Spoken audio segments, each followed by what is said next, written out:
नमस्कार दोस्तों, मैं हूं राज शर्मा। आप देख रहे हैं यूट्यूब चैनल हाईवे नाइट। दोस्तों, आज की कहानी जो मैं आपको सुना रहा हूं ना, ये अशोक ड्राइवर की भेजी हुई कहानी है। अशोक ड्राइवर कार चलाने का काम करते थे एक सेठ के यहाँ पर। वो सेठ अक्सर बाहर रहता था, विदेश में ज़्यादातर उसका काम फैला हुआ था। और उसका जो लड़का था ना, अब यहाँ का कारोबार एक तरह से देखता था। बड़े मालिक विदेश में ज़्यादातर और छोटा मालिक अब इंडिया में। अब लोकल जो कारोबार था वही देखते थे। अब जो छोटा मालिक थी ना, अशोक बताते हैं, पियक्कड़ थे, बहुत ज़्यादा ड्रिंक करते थे, लेकिन अपने फादर के सामने नहीं। अपने पिता के सामने तो बिल्कुल शरीफ बन करके खड़े हो जाते, जैसे दूध के धुले हुए हो। और बाप उन पर विश्वास भी करता था, आखिर बेटा इतना सही है, आज तक कोई नशे का आदी नहीं है, तो बाप का तो फक्र होगा ही अपने बेटे पर। लेकिन ये सब जानते थे अशोक, क्योंकि अशोक उनका निजी ड्राइवर थे। जहाँ छोटे साहब जाते, अशोक को ही लेके जाते थे। अब अशोक पर विश्वास तो था। अशोक उनकी किसी बात को किसी से बताते नहीं थे। अशोक कहते हैं कि वो घटना मैं कभी भूल ही नहीं सकता जो रात में उस समय हुआ था। अशोक जी बताते हैं कि वो रात को अब बड़े साहब को अब हवाई जहाज़ पकड़ने के लिए जाना था। अगले दिन की अब शाम की फ्लाइट थी, दिल्ली से पकड़नी थी। लेकिन यहाँ से अब वक्त पर ट्रेन पकड़ना था और ट्रेन पकड़ करके दिल्ली पहुँचना था। अब वही ट्रेन पकड़ाने के लिए अब हम लोग आए थे स्टेशन पर। छोटे साहब भी साथ में थे, अपने पिताजी को ट्रेन में बिठाए। अब रात का ट्रेन थी, आज 10 बजे बज रहा था। अभी तक छोटे साहब ने एक पैग भी नहीं लिया था, नहीं तो शाम ढलते ही उनका सिलसिला शुरू हो जाता था। पैग पर पैग पीते रहते थे, लेकिन रहते थे अपने होश में। अशोक जी बताते हैं कि मैं कभी उनको मदहोशी की हालत में या किसी के साथ लड़ाई झगड़ा करते हुए मैंने कभी नहीं देखा। पीते थे, कोई उनको पहचान भी नहीं सकता था कि ये ड्रिंक करे हुए हैं। लेकिन जब रात को 10 बज गया, जब ट्रेन में उनके पिता चले गए, ट्रेन चली गई, तब हम लोग आ गए थे। अब हमें अपना शहर जाना था। उस बड़े स्टेशन से हम निकल पड़े थे। अब पूरा इंतजाम तो अशोक बताते हैं कि छोटे साहब अब कार की डिक्की में रखते थे। दारू का बोतल, पानी, चखना, सब कुछ। अब वही हुआ। अब जैसे ही गाड़ी में बैठे, सारा सामान अब पिछली सीट पर लेकर के बैठ गए और अपना ड्रिंक शुरू कर दिए। ये तो मेरे लिए रोज़ का काम था, मेरे लिए कोई आश्चर्य का काम नहीं था। मैं तो हर दिन ऐसा देखता था। इसके बाद अब हम शहर से दूर निकल चुके थे। अब हमारा जो शहर था ना, अब कम से कम 2 घंटे का सफ़र था। वो 2 घंटे का सफ़र हमें तय करना था। अब आधी रात होने को थी, आओ काली रात थी। मैं उस रात को आज भी याद करता हूँ ना, तो डर जाता हूँ। ऐसी भयानक रात जो मैंने देखी थी। इसके बाद अशोक जी कहते हैं कि हम अपने मालिक को लेकर के अब हम ड्राइव करते रहे। मालिक अपना ड्रिंक कर रहे थे। अब तो ये रोज़ का था। अब हमारे लिए कोई ऐसी बात नहीं थी कि मैं चौंकूं, नई चीज़ है। अब शहर से हम लोग अब ग्रामीण क्षेत्र में आ चुके थे।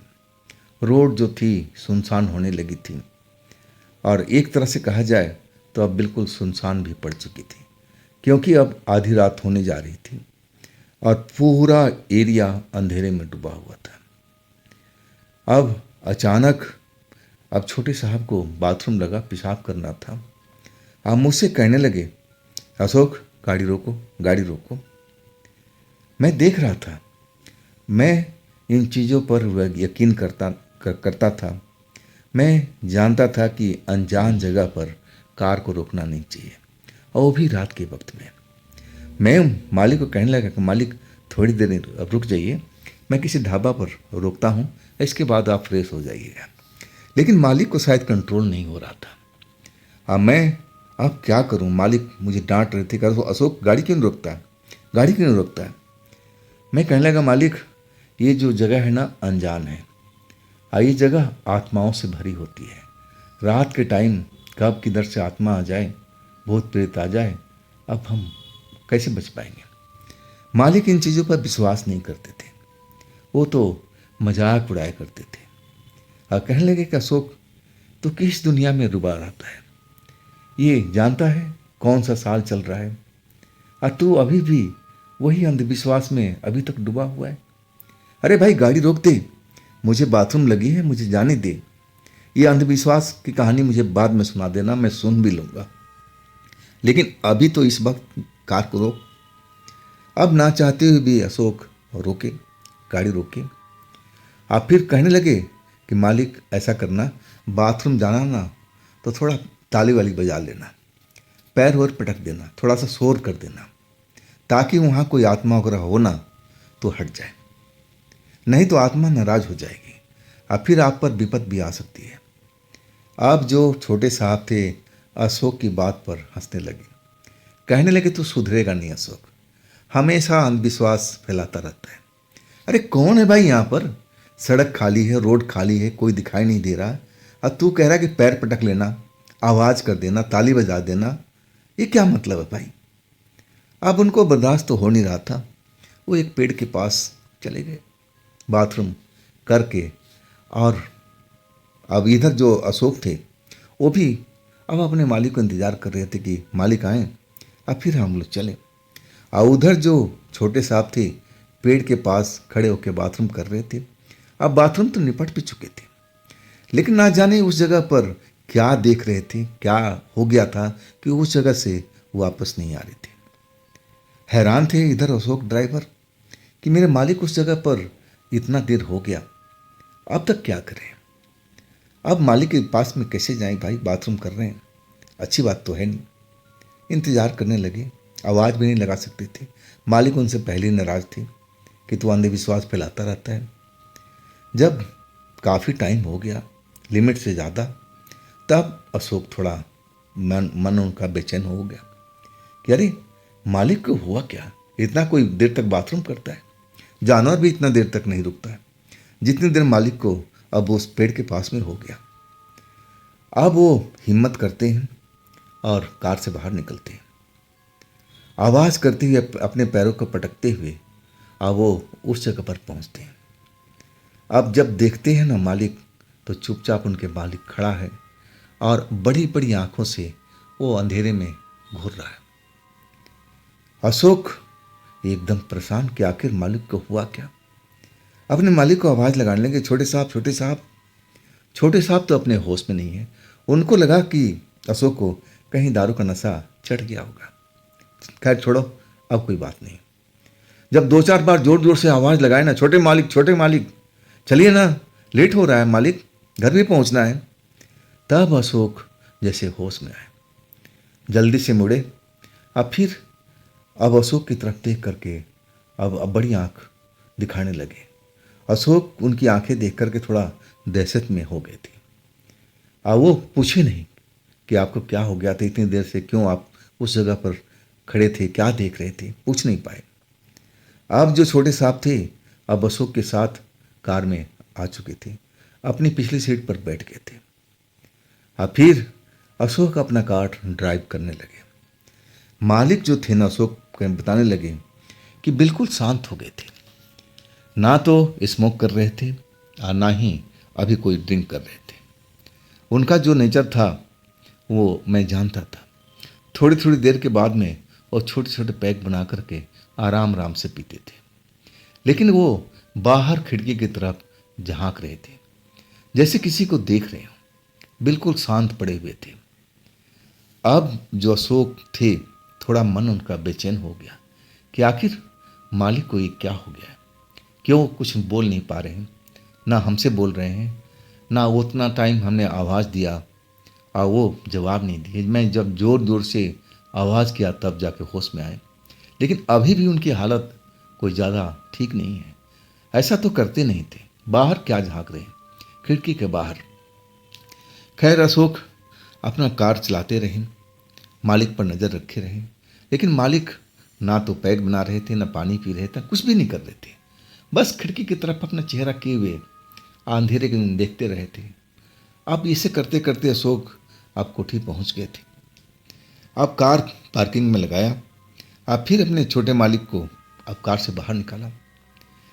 जो मालिक थे कार से निकल नहीं रहे थे। ना जाने उनको क्या हो गया था। अशोक के लगने लगा कि शायद दारू ज़्यादा पी गए हैं, इसलिए असर हो गया है। अब उनका हाथ पकड़ करके उनके बेडरूम में लेके गए। अब उस जगह पर अकेले ही रहते थे उनके मालिक। अब बेडरूम में ले जा करके अब एक तरह से उनको बिस्तर पर लिटा दिया था। वापस जब जाने लगे तब भी वो पलट कर देखे तो जैसे लिटाया था वैसे ही उनके मालिक लेटे हुए थे। कोई फर्क नहीं था। मतलब नशे में होंगे, इतना अशोक को लगा था कि बस नशे की वजह से ही ऐसा सब हुआ है, शांत हुए पड़े हैं। नहीं तो ये तो बड़े आवाज़ करते हैं, शोर करते हैं और मेरी तो जान ही खा लेते हैं, अशोक बता रहे थे। खैर अब मालिक निश्चिंत सो चुके थे और अशोक जो थे ना अब अपने कमरे में आ गए थे आराम करने के लिए। चलो दौड़ भाग बहुत हो चुकी है। लेकिन कुछ ही देर सोए थे और तभी उनके दरवाजे पर दस्तक हुई। दरवाज़ा खोले तो क्या देख रहे हैं कि छोटे मालिक खड़े हैं। बड़ी बड़ी आंखें उनकी फैली हुई है, डरावनी आंखें दिख रही है। ऐसा क्या हो गया भाई? अब छोटे मालिक का आवाज़ जो सुने तो और डर गए। आवाज़ बिल्कुल बदली बदली थी और कहने लगे मुझे वहीं छोड़ के आ जहाँ से तूने मुझे बिठाया था। भारी आवाज़ और अशोक तो हालत खराब कि छोटे मालिक को क्या हो गया, ये कैसी बह की बात करें। वो अपने मालिक को संभालने लगे कि मालिक देखिए रात है, जाके सो जाइए, सुबह तक नशा जरूर उतर जाएगा। लेकिन छोटे मालिक बड़े गुस्से में और कहने लगे तूने मुझे वहाँ से उठा के लाया है, मुझे उसी जगह पर छोड़ के आ जहाँ से मैंने बिठाया है। अब जो खेल था धीरे धीरे अशोक को समझ में आ गई कि हो ना हो मालिक के ऊपर में कोई परछाई आ चुकी है। जैसा वो सोच रहे थे कि कहीं ऐसा कुछ ना हो जाए, और वही मालिक के साथ हो चुका था। जिस जगह पर मालिक बाथरूम करने के लिए उतरे थे और वहीं पर कोई काली साया मालिक को नजर आ गई थी और वो साया मालिक के शरीर में प्रवेश कर चुकी थी। अब उनके अंदर से वो साया बोल रही थी कि मुझे वहीं छोड़ के आ जहाँ से तू लेके आया है अशोक को। अशोक एकदम डरे हुए थे और कह रहे थे कि नहीं अभी नहीं, सुबह होने दो और तब मैं उस जगह पर जाऊंगा। कैसे भी चाह रहे थे कि छोटे मालिक आराम से रात काट लें और बाकी सुबह में देखी जाएगी, जो होगा देखी जाएगी। अब छोटे मालिक परेशान करने लगे। जब भी उनको ले जाते कि चलो आराम कर लो, चले जाते। अब आकर के अशोक अपने कमरे में दरवाज़ा बंद कर लेते कि चलो आराम कर लेते और मालिक शांत हो गए। लेकिन ऐसा होता नहीं था। वो आ जाते थे, वापस दरवाज़ा पीटते थे, भारी आवाज़ में कहते थे कि मुझे वहीं लेके चल, मुझे वहीं छोड़ दे। अब जो अशोक थे ना उनकी हालत खराब, डर चुके थे। मालिक को अपने समझाने की कोशिश कर रहे थे कि देखिए रात में जाना ठीक नहीं है। लेकिन जब हद हो गई, जब छोटे मालिक ने अब अशोक का गिरबान पकड़ लिया था और कहने लगे कि तूने देरी किया और मेरी बात को काटा तो तेरी गला यहीं दबा दूंगा, तुझे यही ख़त्म कर दूंगा, तू बच नहीं पाएगा। अगर अपनी जान की सलामती चाहता है तो मुझे वहाँ तक पहुँचा के आ। अब डरते हुए अशोक क्या करते। मालिक अब ऐसे बर्ताव कर रहे थे, बिल्कुल डर चुके थे। अब समझ में नहीं आ रहा था कि करें तो क्या करें। कोई मदद करने वाला भी नहीं था, मदद मांगते तो किससे मांगते। आखिरकार अब जान बचाने के लिए सोचने लगे कि ऐसा क्या करें, ऐसा क्या करें। और तब उनको कुछ समझ में नहीं आ रहा था। मालिक जो थे छोटे मालिक, उन पर तो वो आत्मा सवार थी और वो बार बार धमकी दे रहे थे कि मुझे नहीं छोड़ेगा तो मैं तेरा जान ले लूँगा। गला दबाने लगते थे छोटे मालिक। बड़ी मुश्किल से अपनी जान बचाते थे अशोक जी। ऐसा करते करते समय काटना चाहते थे किस तरह से सुबह हो जाए, लेकिन सुबह हो नहीं रही थी। ऐसा लग रहा था कि ये रात थम गई है अशोक जी के लिए। आखिरकार अब चारा कोई नहीं चल रहा था। छोटे मालिक सर पर सवार कह रहे थे कि बस गाड़ी में बिठा, अब मुझे वहाँ छोड़ के आ जा, मुझे वहीं पर रहना है, मेरा घर वहीं पर है। आवाज़ भी बिल्कुल बदली हुई, जैसे मालिक बोल ही नहीं रहे, कोई उनके अंदर घुस चुका है और वही बोले जा रहा है। जब कुछ भी समझ में नहीं आया ना कि अब क्या करें, अशोक जी बताते हैं, तो मैं भगवान का सहारा लिया कि हे प्रभु, मेरे मालिक को जान बचाइए और साथ में मेरा भी जान बचाइए। इस रात में अब मैं कहाँ जाऊँ, किसकी मदद लूँ, कुछ समझ में नहीं आ रहा, किससे बात करूँ। अब फिर अशोक जी को जैसे याद आया कि अरे प्रभु का नाम लेना चाहिए। ऐसे वक्त में तो हनुमान चालीसा अगर हम पढ़ते हैं तो उसका असर होता है। और वही अब अशोक जी करने लगे, हनुमान चालीसा पढ़ने लगे, अपने मालिक का बाजू पकड़ लिए और हनुमान चालीसा अब पढ़ने लगे। अब जो उनके मालिक थे ना, अपने हाथ छुड़ा रहे थे कि छोड़ मुझे, छोड़ मुझे, मुझे जाना है, ये क्या बकवास कर रहा है। बहुत तरह के बातें बोल रहे थे मालिक और हाथ छुड़ाने की कोशिश कर रहे थे। लेकिन अब अशोक जी समझ गए थे कि अगर हमारी मालिक का जान बचा सकता है इस वक्त में, तो हनुमान जी, और मेरी भी जान बचा सकते हैं।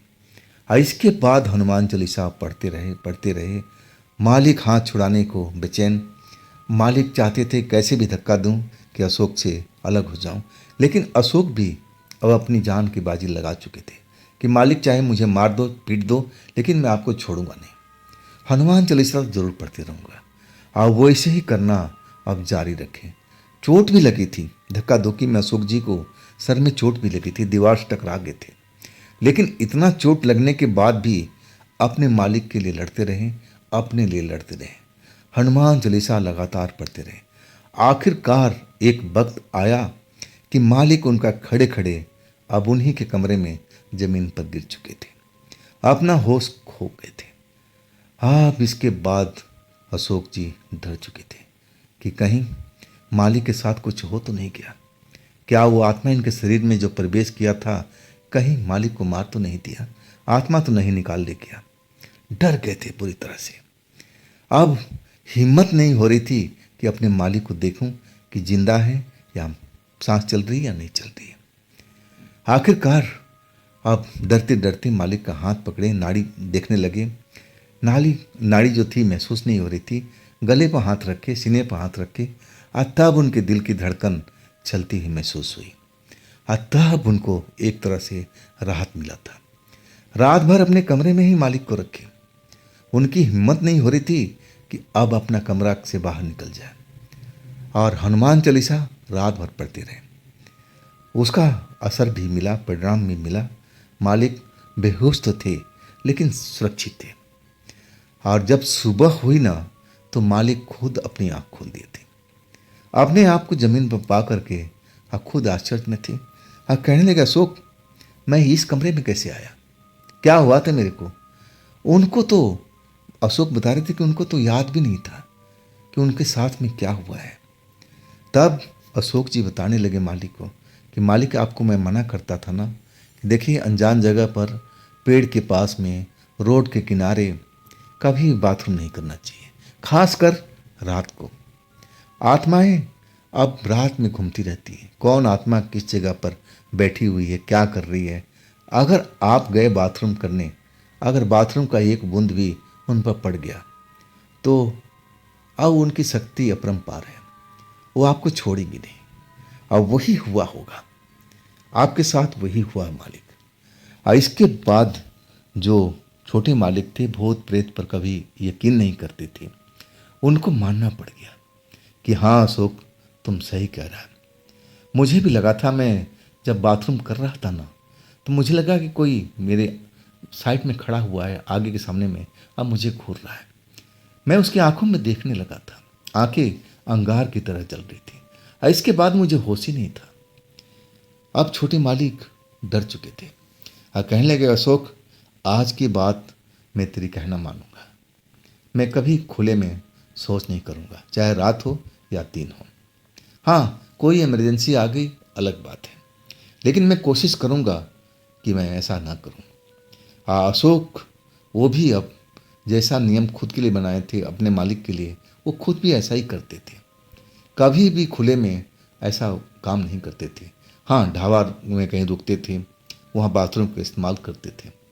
वो ये सब जो जानते थे ना, इनके पिता ने बताया था सब कुछ। अशोक जी बताते हैं कि मेरे पिता ने सब कुछ ज्ञान दिया था इसके बारे में। वो बताते थे कि आत्माएं रात में अब उनको आज़ादी मिल जाती है, वो रात में अपना घूमते फिरते रहते हैं।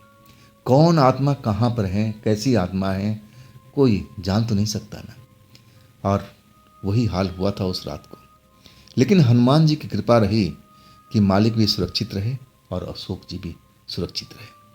तो दोस्तों, ये थी कहानी आज की अशोक जी की।